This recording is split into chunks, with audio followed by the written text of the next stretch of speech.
Init tayo, iharap ko na. Madilim. Pag sa aking mukha. Ayan, bababa na ako. Ito po yung building na nirentahan namin. Ito po ang hagdanan. Yan, pasensya na kayo kasi gamit po ito ng matanda. At wala na po kaming space doon sa loob. So, hindi naman niya ito ginagamit. Sabi ko sa asawa ko, itapon na lang natin yan kung ano-ano. Ayan, pasensya na kayo, ha. Ganyan ang makikita niyo. Ito po ang tinirahan namin. Minsan, pag hindi ako makapag-exercise, kasi ayan, mahaba ang hagdanan. Diyan po ako nagbaba. Ito na, iharap na natin sa ating malaking mukha. Ayan. Bababa na ako. Pupunta na ako sa aming malikot. Pasensya na.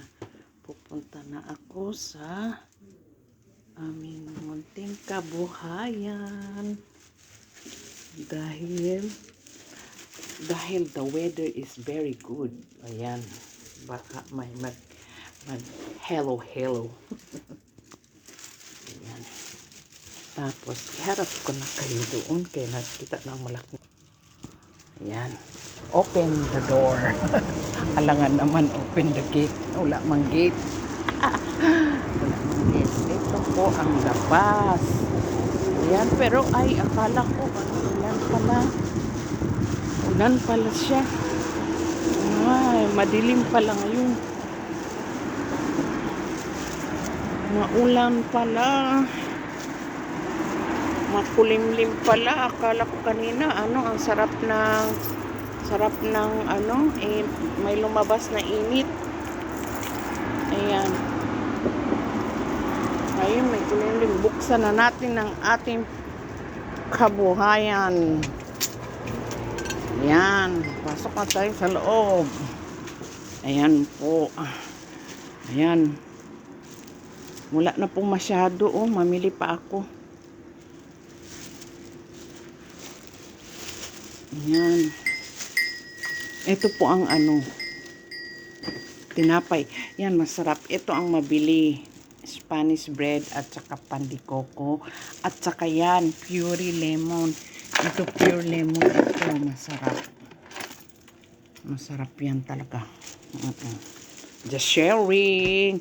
Dito na po ang pangkabuhayan. Okay lang na wala masyadong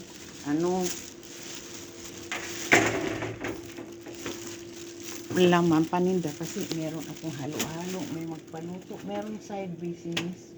Meron side business. May side na ginagawa din ako kasi meron mag-order. Ayan. Okay lang yan kasi po dapat isira na talaga ito. Dapat ipasara ko na. Sabi ko sa ate ko kasi ate ko rin is tumutulong. Sabi ko tisira ko na kasi minsan may mga negative talaga comment na sabihin sa'yo, ate wala ka nang masyadong tinda, pero okay lang, totoo naman. Kaya siyempre tao ka lang, hindi mo maiwasan ba, para hindi po ako ma-stress. Sabi ko kaya sa ate ko na maghinto na lang ako. Tapos napag-isip ko rin anong gagawin ko doon sa bahay, nandoon yung biyanan ko. Sabi rin ng ate ko, anong gagawin mo?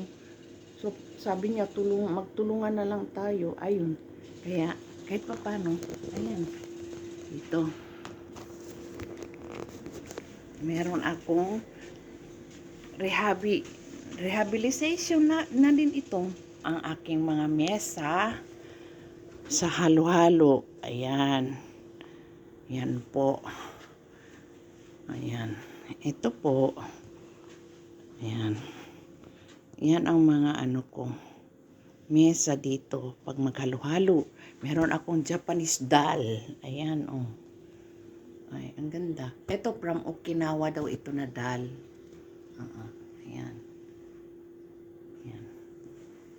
At meron din akong mga ganito.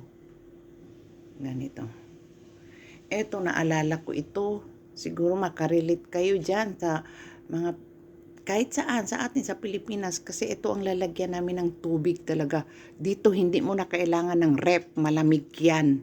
Diyan, oo. Yan. Ito po. At meron akong tagabantay. Yan. Ito po. Marami pong kumakain dito ng halo-halo. Thank you, Lord. At nagustuhan nila yung lasa ng halo-halo ko. Ayan, si snake plant. Kasi meron din naghalo-halo dito. Oo. Siyempre, Pilipina din.